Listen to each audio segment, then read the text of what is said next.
नमस्कार महाराष्ट्र आणि हेडलाईन्स नंतर सर्व महत्त्वाच्या घडामोडींचा आपण वेगवान आढावा घेऊया महाराष्ट्र लाईव्ह मधून। काँग्रेसचे नेते बाळासाहेब थोरात यांना धमकी दिल्याच्या निषेधार्थ आज संगमनेरमध्ये भव्य सद्भावना शांती मोर्चा काढला जाणार आहे। या मोर्चात हिंदू समाज, पुरोगामी संघटना, महाविकास आघाडी आणि विविध मंचांच्या वतीने विरोध दर्शवला जाईल। मोर्चा सकाळी 9 वाजता थोरात यांच्या संपर्क कार्यालयातून निघणार आहे। आमदार रोहित पवार आर्थिक गैरव्यवहार प्रकरणात आज विशेष पीएमएलए न्यायालयात हजर राहण्याची शक्यता आहे। महाराष्ट्र राज्य सहकारी बँक म्हणजेच एमएससीबी घोटाळ्याशी संबंधित आरोपपत्रावर दखल घेत न्यायालयाने त्यांना समन्स बजावलंय। तर साखर कारखान्याच्या फसव्या संपादन प्रक्रियेत रोहित पवार सहभागी असल्याचं सकृतदर्शनी निष्पन्न होत असल्याचं निरीक्षण मागील सुनावणीत न्यायालयाने नोंदवलं होतं। नाशिकमध्ये मंत्री छगन भुजबळ यांच्या अध्यक्षतेखाली कुंभमेळा आढावा बैठक होणार आहे। पालकमंत्री पदावरून तिढा सुटलेला नाही, कारण गिरीश महाजन यांनी नुकतंच नाशिकचा पालकमंत्री होणार असल्याचं म्हटलं होतं। तर दुसरीकडे भुजबळ यांनी राष्ट्रवादी काँग्रेसला पालकमंत्री पद देण्याची भूमिका घेतली आहे। कुंभमेळा मंत्री गिरीश महाजन असताना भुजबळ आढावा बैठक घेत असल्यानं चर्चांना उधाण आलंय।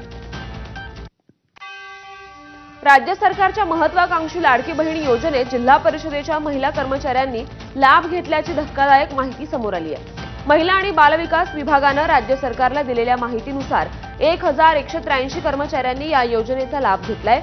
यानंतर शासनाने राज्यभरातील सर्व जिल्हा परिषदेच्या सीईओंना या बोगस लाभार्थींवर कारवाई करण्याचे आदेश दिले आहेत आणि महाराष्ट्र नागरी सेवा नियमांतर्गत कार्यवाहीची प्रक्रिया सुरू केली आहे। मुंबई विद्यापीठाच्या पदवी आणि पदव्युत्तर प्रवेश प्रक्रियेसाठी 25 ऑगस्टपर्यंत मुदतवाढ देण्यात आलेली आहे। विद्यार्थ्यांचे पुनर्परीक्षा आणि पुनर्मूल्यांकनाचा जाहीर झालेले निकाल तथा व्यापक विद्यार्थी हित लक्षात घेऊन सर्व इच्छुक विद्यार्थ्यांना प्रवेश घेता यावा यासाठी मुंबई विद्यापीठामार्फत प्रवेश प्रक्रियेस 25 ऑगस्ट 2025 पर्यंत मुदतवाढ देण्यात आली आहे।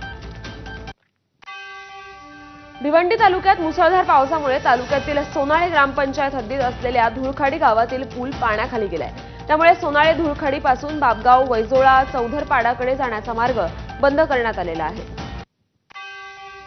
कल्याण शहाड टिटवाळा रोडवर रस्त्याला नदीचं स्वरूप आलंय, त्यामुळे कल्याण डोंबिवली महापालिका नालेसफाईची पोलखोल झाली आहे। पालघरमध्ये मध्य वैतरणा धरणातून वैतरणा नदीत 28,000 क्युसेकने पाण्याचा विसर्ग सध्या सुरू आहे। त्यामुळे वैतरणा नदीने रौद्ररूप धारण केलंय। सध्या नदी इशारा पातळी ओलांडून वाहत असून मनोर आणि पालघर परिसरात नदीचं पाणी शिरण्यास सुरुवात झाली आहे। वैतरणा नदीचं पाणी मनोर पालघर मार्गावर असल्यानं हा मार्ग वाहतुकीसाठी बंद करण्यात आलाय। पालघरच्या पिंपळशेत येथील चारोटी राणशेत वाणगाव मुख्य रस्त्यावरील पूल पाण्याखाली गेल्यानं वाहतूक ठप्प झाली। त्यामुळे पुराच्या पाण्यात अडकलेली रिक्षा स्थानिकांनी उचलून पाण्याबाहेर काढली। 3.5 ते 4 फूट साचलेल्या पाण्यातून रिक्षा नेण्याचं रिक्षा चालकाचं धाडस महागात पडलं। खडकवासला धरणातून सोडलेल्या विसर्गामुळे पुण्यातील टिळक पूल वाहतुकीसाठी बंद करण्यात आलाय। भिडे पुलानंतर टिळक पूल वाहतुकीसाठी बंद करण्यात आलाय। पुलाला पाणी लागल्यानं प्रशासनानं खबरदारी घेतली आहे।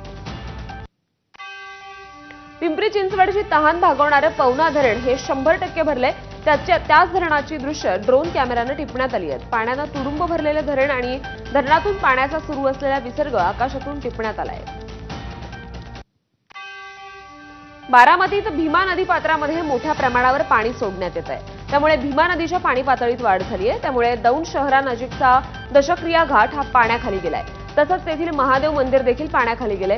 प्रशासनाकडून नदीकाठच्या नागरिकांना खबरदारीचा इशारा देण्यात आलाय। यवतमाळच्या दारव्हा शहरात 4 मुलांचा खड्ड्यात बुडून मृत्यू झाला।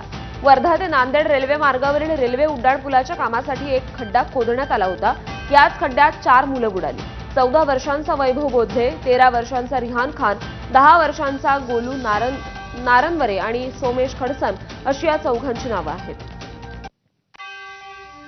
नांदेड जिल्ह्यातील बाभळी या गावातील 3 गरोदर महिलांना प्रशासनानं बोटीद्वारे पुराच्या पाण्यातून बाहेर काढलं। या महिलांना प्रसूतीपूर्व वेदना होत होत्या। गावाच्या परिसरात सर्वत्र पुराचं पाणी असल्यानं त्यांना या पाण्यातून बाहेर निघण्यास मोठ्या अडचणी येत होत्या। त्यामुळे हदगाव येथून बोट आणून या महिलांना या पुराच्या पाण्यातून बाहेर काढण्यात आलं। या महिलांना हदगाव येथील शासकीय रुग्णालयात दाखल करण्यात आलं। सध्या या महिलांची प्रकृती ठणठणीत असल्याची माहिती डॉक्टरांनी दिली आहे। साताऱ्याच्या कराड शहरातील मंदिरं पाण्याखाली गेली आहेत, त्यामुळे नदीचा पूर पाहण्यासाठी नागरिकांची गर्दी झाली। तर आमदार डॉक्टर अतुल भोसले यांनी पूरस्थितीची पाहणी केली। कोयना धरणाचे सर्व वक्र दरवाजे 13 फुटांनी उघडून 95,321 पाण्याचा विसर्ग कोयना नदीपात्रात करण्यात येतोय। त्यामुळे नद्यांची पाणी पातळी मोठ्या प्रमाणावर वाढते आहे। त्यामुळे कराड शहरातील कृष्णाबाई मंदिर आणि मारुतीचं मंदिर, यशवंतराव चव्हाण समाधीस्थळ, प्रीती संगम परिसर पाण्याखाली गेलाय। रायगड जिल्ह्यातील थंड हवेचं ठिकाण असलेल्या माथेरानमध्ये सर्वाधिक पाऊस कोसळल्याची नोंद करण्यात आली आहे। माथेरानमध्ये 438.4 मिलीमीटर पाऊस झालाय। 2019 मध्ये सुद्धा 440 मिलीमीटर पाऊस झाला होता। मुसळधार पावसामुळे संपूर्ण माथेरान 2 दिवसांपासून ठप्प आहे। बेस्ट पतपेढीच्या निवडणुकीत शशांक राव यांच्या संघटनेच्या पॅनलनं वर्चस्व मिळवल्यानंतर सर्व विजयी उमेदवारांनी मंत्री आशिष शेलार यांची भेट घेतली। निवडणुकीत यश मिळाल्यानंतर शशांक राव पॅनलनं पहिल्यांदाच आशिष शेलार यांची भेट घेतली। यावेळी मंत्री आशिष शेलार यांनी शशांक राव पॅनलचं कौतुक देखील केलं। सगळ्यांचं लक्ष लागून राहिलेल्या मुंबई महापालिकेच्या बेस्ट पतपेढीचा निकाल अखेर काल समोर आला। या निवडणुकीत ठाकरे ब्रँडचा पुरता धुव्वा उडालाय। 21 जागांसाठी झालेल्या निवडणुकांमध्ये उद्धव ठाकरे यांनी 19 तर राज ठाकरे यांनी 2 उमेदवार दिले होते, पण ठाकरेंचे सर्व उमेदवार हे पराभूत झालेत। शशांक राव यांच्या पॅनलचे सर्वाधिक 14 उमेदवार विजयी झाले, तर महायुतीच्या सहकार समृद्धी पॅनलच्या 7 उमेदवारही निवडणूक जिंकले। या निवडणुकीच्या निमित्तानं पहिल्यांदाच उद्धव आणि राज ठाकरे यांचे पक्ष एकत्र आले होते। ठाकरे ब्रँड म्हणून निवडणुकीत प्रचंड गाजावाजा झाला, मात्र ठाकरे बंधूंना भोपळा देखील फोडता आलेला नाही। मुंबई महापालिकेच्या बेस्ट पतपेढीच्या निवडणूक निकालानंतर गोंधळ पाहायला मिळाला। भाजपच्या प्रसाद लाड यांनी फेर मतमोजणीसाठी अर्ज केलाय, तर अनेक प्रतिस्पर्धी उमेदवार आणि प्रसाद लाड यांच्या पॅनलच्या उमेदवारांमध्ये काही मतांचा फरक असून फेर मतमोजणीत आणखी स्पष्ट निकाल येईल असं लाड यांचं म्हणणं आहे। या निवडणुकीत भाजपचा 21 पैकी 7 जागांवर विजय झालाय। अवैध मतं ही बरोबर केली गेली की नाही याच्यावरती निवडणूक अधिकारी निर्णय घेतील। काल रात्री ते अवैध मतपत्रिकेचं पत्र दिलेलं आहे। आज संध्याकाळपर्यंत त्यावर निर्णय होईल। मला वाटतं की उद्या सकाळपर्यंत मतपत्रिकेची पुन्हा मोजणी चालू होईल। मुंबई महानगरपालिकेच्या बेस्ट पतपेढी निवडणुकीचा निकाल समोर आला आणि त्यात ठाकरे बंधूंचा दारुण पराभव झालाय। तर पतपेढीच्या निवडणुकीचं ठाकरेंकडून राजकारण करण्यात आल्याचा आरोप मुख्यमंत्री देवेंद्र फडणवीसांनी केला। पतपेढीच्या निवडणुकीत जनतेनं ठाकरे बंधूंना नाकारले असंही फडणवीस म्हणाले।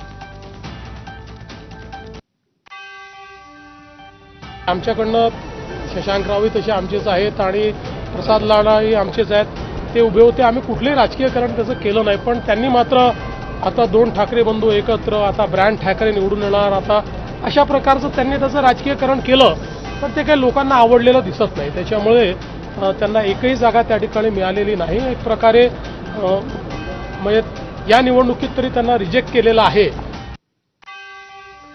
मुंबई महापालिकेच्या बेस्ट पतपेढीच्या निवडणुकीत ठाकरे ब्रँडचा पुरता धुव्वा उडाला। 21 जागांसाठी झालेल्या निवडणुकीत उद्धव ठाकरे यांनी 19 तर राज ठाकरे यांनी 2 उमेदवार दिले होते, पण ठाकरेंचे सर्व उमेदवार पराभूत झालेत। शशांक राव यांच्या पॅनलचे सर्वाधिक 14 उमेदवार विजयी झाले, तर महायुतीच्या सहकार समृद्धी पॅनलच्या 7 उमेदवारही निवडणूक जिंकले। या निवडणुकीच्या निमित्तानं पहिल्यांदाच उद्धव आणि राज ठाकरे यांचे पक्ष एकत्र आले होते। ठाकरे ब्रँड म्हणून निवडणुकीत प्रचंड गाजावाजा झाला, मात्र ठाकरे बंधूंना भोपळाही फोडता आलेला नाही। त्यामुळे ब्रँडचं काम वाजवण्याचं काम जनतेने केलं असा टोला उपमुख्यमंत्री एकनाथ शिंदेंनी लगावला।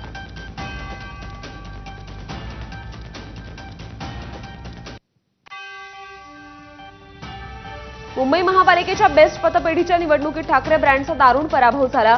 या निवडणुकीच्या निमित्तानं पहिल्यांदाच उद्धव आणि राज ठाकरे यांचे पक्ष एकत्र आले होते। तर अजित पवार यांनीही देखील ठाकरे बंधूंना टोला लगावलाय। अपयश आलेल्यांनी खचून जाऊ नये, आत्मपरीक्षण करावं असं अजित पवार म्हणाले। अपयश यश तेव्हा का अपयशाने खचून जायचं नसतं, यशाने हुरळून जायचं नसतं। ते आत्मचिंतन करतील, आत्मपरीक्षण करतील, कुठं उमेदवार चुकीचा झाला का, कुठं आपण कमी पडलो, कुठं आणखीन आपण दुरुस्त करायला पाहिजे। बेस्ट पतपेढीत झालेल्या दारुण पराभवानंतर मनसे नेते संदीप देशपांडेंनी पैशाचा वापर झाल्याचा आरोप केलाय। पैशांचा वापर झाला हे मी निवडणुकीपूर्वीच पुराव्यानिशी दाखवलं होतं असंही देशपांडे म्हणाले। त्याचा पराभव झालाय. त्यांनी जर असे आरोप केले तर त्याला काही अर्थ नसतो. पण पैशाचा वापर झाला हे मला असं वाटतं निवडणूक म्हणजे मतदान चालू होण्याआधी मी पुराव्यासकट दाखवून दिले आणि त्याचे पुरावे पण आमच्याकडे आहेत की कशा पद्धतीने पैशाचा वापर झाला.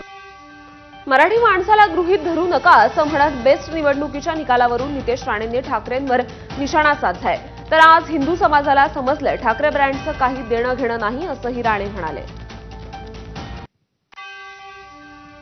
एक तुम्ही लक्षात घेतलं पाहिजे की मराठी माणसाला कोणी गृहीत धरू नये. सगळे मतदार हे मराठी होते आणि सगळ्या मतदारांनी बॅलेट पेपरवर मतदान केलेलं आहे. हे सर्वात महत्त्वाचं. एका बाजूला मराठी माणसाचे कैवारी आम्हीच हे ह्या नावाने बोंब मारणारे आज सकाळी कुठल्या बिळात लपलेले आहे. नवी मुंबई सिडको अध्यक्ष आणि मंत्री संजय शिरसाट यांच्या विरोधात शरद पवारांच्या राष्ट्रवादीचा मोर्चा निघाला. आमदार रोहित पवार यांच्या नेतृत्वात सिडको कार्यालयावर हा मोर्चा काढण्यात आला होता. सिडकोच्या हक्काची 15 एकर जमीन बिवलकर नावाच्या व्यक्तीच्या घशात घातल्याचा आरोप यावेळी करण्यात आलाय. तसंच शिरसाट यांच्या राजीनाम्याची मागणी देखील यावेळी करण्यात आली. रोहित पवारांच्या आरोपांना मुख्यमंत्री देवेंद्र फडणवीसांनी प्रत्युत्तर दिलंय. रोहित पवार आणि इतर मंडळी आरोप करत असतात, मात्र त्यांनी आरोप करण्यापूर्वी पुरावे द्यावेत असं वक्तव्य देवेंद्र फडणवीसांनी केलंय.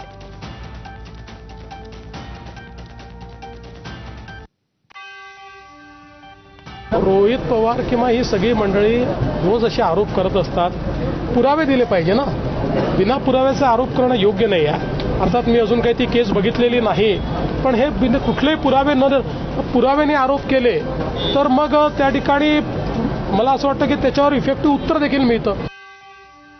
आमदार रोहित पवारांनी मुख्यमंत्र्यांच्या भेटीची वेळ मागितली आहे. सिडको प्रकरणात मंत्री संजय शिरसाट यांनी बिवलकर कुटुंबाला ज्या बेकायदा पद्धतीनं भूखंड देण्याचा निर्णय घेतला त्याचे सर्व पुरावे पत्रकारांना दिले आहेत. ते सर्व पुरावे मुख्यमंत्र्यांना देण्यासाठी रोहित पवारांनी भेट मागितली आहे. देशात वेगानं वाढणाऱ्या ऑनलाईन गेमिंग क्षेत्राला आळा घालण्यासाठी आता केंद्र सरकारनं मोठं पाऊल उचललंय.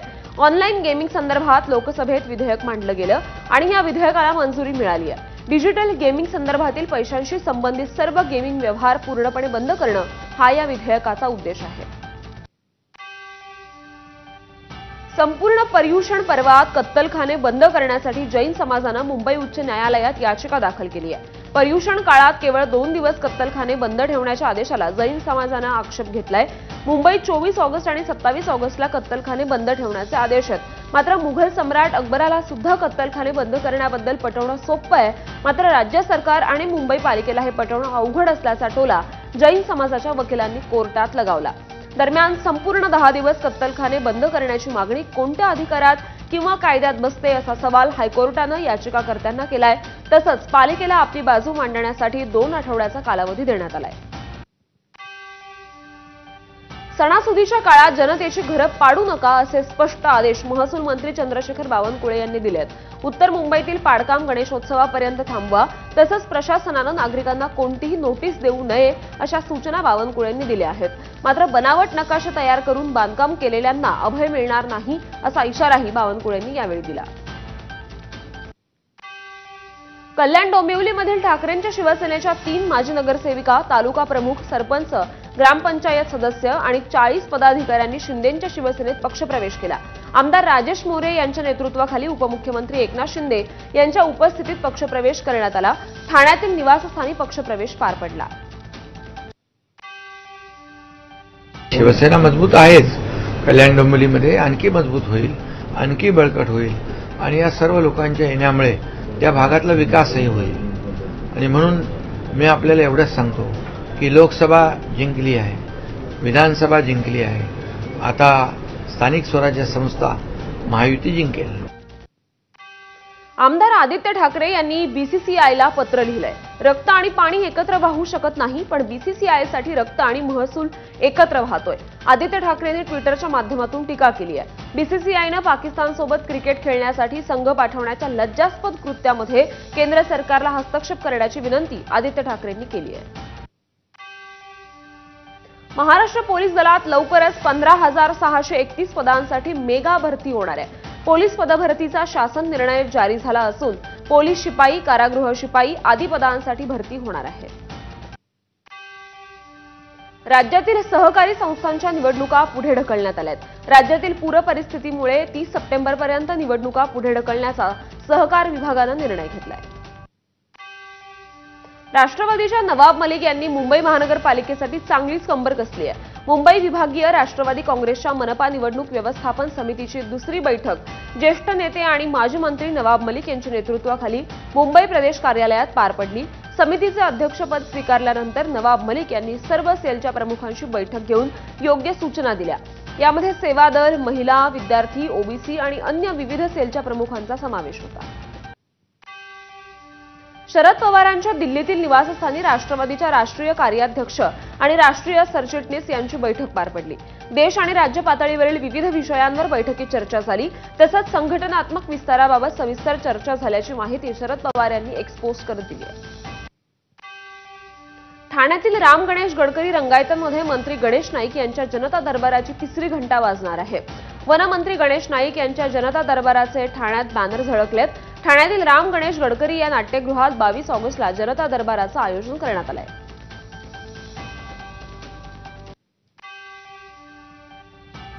आणि या बातम्यांसोबतच महाराष्ट्र लाईव्हमध्ये